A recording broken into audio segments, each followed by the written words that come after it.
มาอยู่นี่เหรอ เปิดมาเป็นแหละ ปวดเยี่ยวห้องน้ำเนี่ย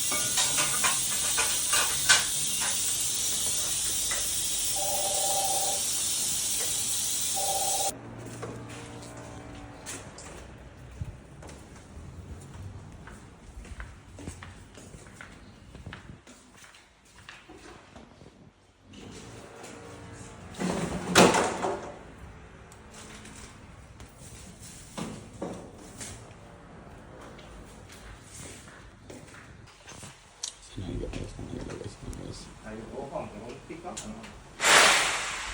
ใช้ขีดเลยทีนี้ก็ถ่ายรูปมาต้องเปลี่ยนแอร์ใหม่เลยมั้ง ยังไงเราจะเปลี่ยนเวลาลองไปขยับดูก่อนเวลาหรือยังไง อยากรู้เลยเอาโซเน็กไปขีดลงพุทฝั่งนี้มั้ง ฝั่งซ้ายอ่ะ ห้องเรียน